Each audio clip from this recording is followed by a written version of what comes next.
सावधान, मां लक्ष्मी ने स्वयं कहा है, अगर घर की ये 5 चीज किसी को दे दी जाए तो धन संपत्ति ही नहीं, सुख शांति भी सदा के लिए छिन जाएगी।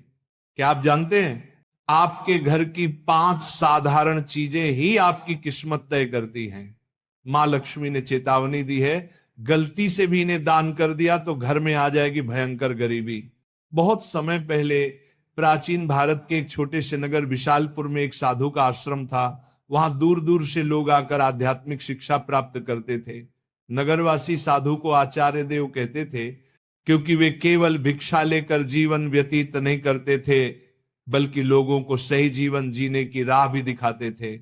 विशालपुर नगर समृद्ध था, लोगों के घर धन धान्य गहनों और रत्नों से भरे रहते थे। नगरवासी मानते थे कि ये सब माता लक्ष्मी की कृपा से ही है। नगर के बीचों बीच माता लक्ष्मी का एक भव्य मंदिर था। रोज शाम को वहां दीपक जलाए जाते, घंटियों की ध्वनि गूंजती और पूरा वातावरण श्री ह्रीं श्री महालक्ष्मी नमः के मंत्रों से पवित्र हो जाता। लेकिन एक परिवार ऐसा भी था जो नगर में सबसे समृद्ध होने के बावजूद धीरे धीरे कंगाल होने की ओर बढ़ रहा था। यह परिवार था वसुदेव जी का। वसुदेव जी नगर के सबसे बड़े व्यापारी थे। उनके पास सोने चांदी के ढेर थे, नौकर चाकर थे और अनाज के कोठार भरे रहते थे। फिर भी कुछ वर्षों के भीतर उनका घर वीरान होने लगा। धन की जगह कर्ज बढ़ने लगा, नौकर छोड़कर जाने लगे और घर में अशांति फैल गई। लोग हैरान थे कि ऐसा क्यों हो रहा है, आखिर माता लक्ष्मी की कृपा एक समृद्ध घर से क्यों उठ गई। वसुदेव जी भी परेशान थे। एक रात वे चिंतित होकर सो रहे थे, तभी उन्हें एक स्वप्न आया। स्वप्न में माता लक्ष्मी प्रकट हुई। उनके मुखमंडल से दिव्य आभा निकल रही थी। 4 हाथों में कमल, शंख, गदा और सोने के सिक्कों की वर्षा करने वाला पात्र था। उनकी मुस्कान शांति और कृपा से भरी थी, लेकिन आंखों में एक कठोर सत्य छिपा था। माता बोली, वसुदेव तुम दुखी क्यों हो? क्या तुम्हें याद नहीं कि धन की रक्षा करना भी एक तपस्या है? तुमने अपने घर की 5 पवित्र वस्तुएं बार बार दूसरों को देकर मेरे निवास को अशुद्ध कर दिया, इसलिए मैं तुम्हारे घर से विदा हो गई। वसुदेव ने हाथ जोड़कर कहा, मां मुझे क्षमा करें, कृपया मुझे बताइए कि वे 5 वस्तुएं कौन सी हैं जिन्हें देने से घर में गरीबी आती है। माता ने कहा, यह रहस्य मैं बताऊंगी, परंतु ध्यान रहे ये केवल तुम्हारे लिए नहीं बल्कि पूरे नगर और संसार के लिए शिक्षा है। 5 वस्तुएं कभी भूलकर भी घर से बाहर नहीं देनी चाहिए, क्योंकि ये वस्तुएं मेरे निवास की जड़ें हैं। इन्हें खोने से घर निर्धन और अपवित्र हो जाता है। इतना कहकर माता अदृश्य हो गईं। वसुदेव घबरा कर उठ गए। उनका शरीर पसीने से तरबतर था।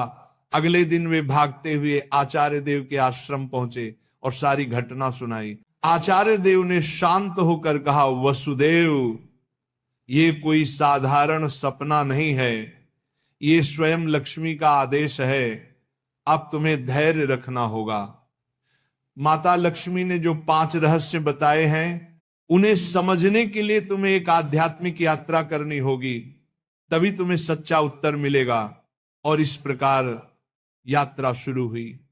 वसुदेव ने अपनी पत्नी सुभद्रा और बेटे माधव के साथ नगर छोड़ दिया और आचार्य देव के आदेश पर हिमालय की ओर प्रस्थान किया। रास्ते में उन्हें तरह तरह की घटनाएं घटी। एक गांव में उन्होंने देखा कि एक महिला अपने घर का चूल्हे की राख दूसरों को दे रही है। वसुदेव को तुरंत माता लक्ष्मी की बात याद आई। क्या राख की भी उनमें से एक वस्तु है? उन्होंने महिला से पूछा, बहन तुम ये राख क्यों बांट रही हो? महिला ने कहा, महाराज लोग मानते हैं कि राख खेत में डालने से फसल अच्छी होती है। वसुदेव ने सोचा, लेकिन यही तो गलती है। चूल्हे की राख घर के भोजन और अग्नि का प्रतीक है। इसे बाहर देने से घर की उन्नति रुक जाती है। यात्रा आगे बढ़ी। वसुदेव, सुभद्रा और माधव पहाड़ों की कठिन राह से गुजर रहे थे। एक रात वे एक आश्रम पहुंचे। वहां एक वृद्ध साध्वी ध्यान में लीन थी। साध्वी ने वसुदेव को देखकर मुस्कुराते हुए कहा, तुम्हें लक्ष्मी माता के 5 रहस्य जानने हैं ना? ध्यान से सुनो। ये पहली वस्तु है चूल्हे की राख। इसे किसी को मत दो, ये घर की लक्ष्मी को बाहर कर देती है। वसुदेव ने प्रणाम किया और रहस्य को याद कर लिया। दूसरे दिन वे आगे बढ़े। एक गांव में देखा कि लोग अपने घर से झाड़ू निकालकर दूसरों को दे रहे। वसुदेव ने आश्चर्य से पूछा, तुम लोग ऐसा क्यों करते हो? एक युवक बोला, हम मानते हैं कि पुराना झाड़ू देने से दरिद्रता चली जाती है। लेकिन तभी आकाश में गड़गड़ाहट हुई, जैसे स्वयं माता लक्ष्मी बोल रही हो, मूर्खों, झाड़ू लक्ष्मी का निवास है। ये घर की स्वच्छता और समृद्धि का प्रतीक है। इसे बाहर देने से लक्ष्मी घर से चली जाती है। वसुदेव को दूसरी वस्तु का भी रहस्य मिल गया, झाड़ू। तीसरा रहस्य उन्हें एक कुटिया में मिला। वहां एक वृद्ध साधक बैठे थे। उनके सामने दीपक जल रहा था। साधक ने कहा, बेटा, घर का जलता हुआ दीपक या उससे जली हुई लौ कभी किसी को मत दो। ये घर की ज्योति और आयु का प्रतीक है। इसे देने से सुख शांति चली जाती है। वसुदेव ने तीसरी वस्तु भी जान ली। आगे चलते चलते वे एक गांव पहुंचे। वहां एक परिवार ने अपने घर का नमक पड़ोसियों को उधार दिया। उसी रात उस परिवार के यहां कलह मच गई। साध्वी ने समझाया, नमक रिश्तों की मिठास और स्थिरता का प्रतीक है। घर का नमक देना लक्ष्मी को अपमानित करना है। अब वसुदेव को चौथी वस्तु भी मिल गई, नमक। अंततः हिमालय के पास एक गुफा में तप करते एक योगी ने अंतिम रहस्य बताया। योगी बोले, वसुदेव, 5वीं वस्तु है कपड़े का कोना या पल्लू। महिलाएं अक्सर पुराने कपड़े का पल्लू काट कर दे देती हैं, लेकिन यही स्त्री की लक्ष्मी और घर की मर्यादा का प्रतीक है। इसे देना घर के भाग्य को काटना है। अब 5 वस्तुएं स्पष्ट थी। पहला, चूल्हे की राख। दूसरा, झाड़ू। तीसरा, जलता दीपक। चौथा, नमक। 5वां, कपड़े का कोना। वसुदेव ने कृतज्ञ होकर योगी को प्रणाम किया। अब 5 रहस्यों को जानकर वसुदेव अपनी पत्नी सुभद्रा और पुत्र माधव के साथ नगर की ओर लौटने लगे। रास्ते भर वे मन ही मन माता लक्ष्मी के उपदेशों को दोहराते रहे। नगर पहुंचते ही उन्होंने सबसे पहले आचार्य देव के चरणों में प्रणाम किया और पूरी यात्रा का वर्णन किया। आचार्य देव ने मुस्कुराकर कहा, वसुदेव, तुम्हें अब सच्चा ज्ञान मिल गया है। इन रहस्यों को केवल अपने तक सीमित मत रखना, बल्कि नगरवासियों को भी बताओ, ताकि वे भी लक्ष्मी के अपमान से बच सके। आचार्य देव की आज्ञा पाकर वसुदेव ने नगर के बीचों बीच सभा बुलाई। सभा में नगर के लोग बड़ी संख्या में उपस्थित हुए। वसुदेव ने हाथ जोड़कर कहा, बंधुओं, मैं स्वयं अपनी गलतियों के कारण निर्धनता और कष्ट का भागी बना। माता लक्ष्मी ने मुझे स्वप्न में दर्शन दिए और बताया कि 5 वस्तुएं कभी घर से बाहर नहीं देनी चाहिए। इतना कहकर उन्होंने क्रम से सब समझाया। पहली वस्तु है चूल्हे की राख, दूसरी झाड़ू, तीसरी जलता दीपक, चौथी नमक और 5वीं कपड़े का कोना।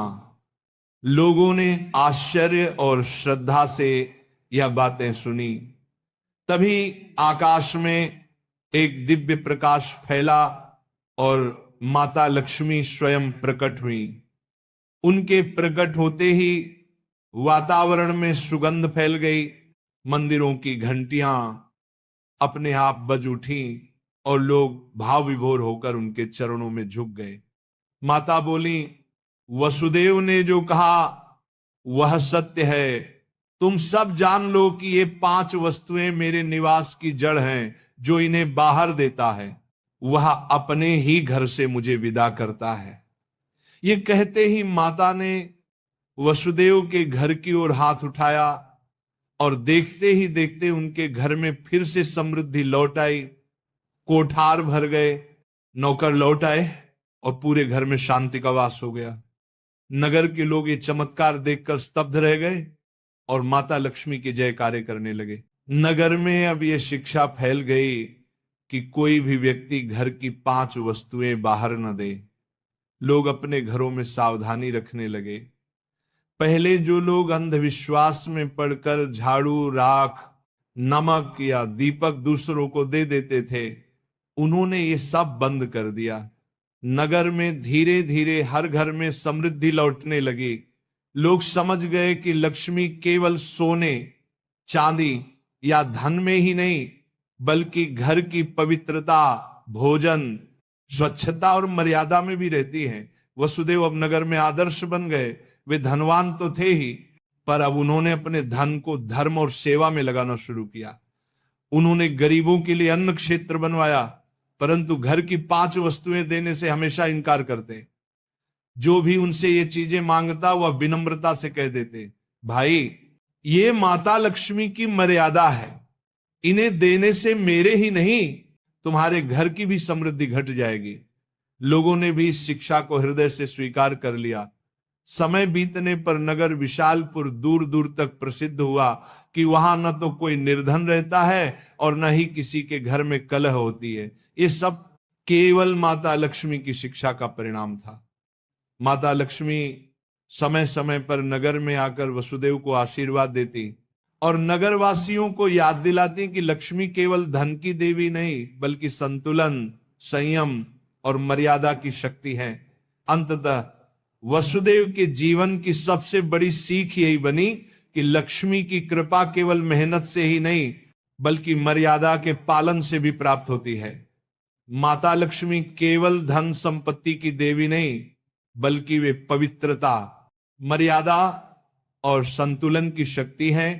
घर की समृद्धि बनाए रखने के लिए मेहनत और सदाचार के साथ साथ मर्यादा का पालन भी आवश्यक है।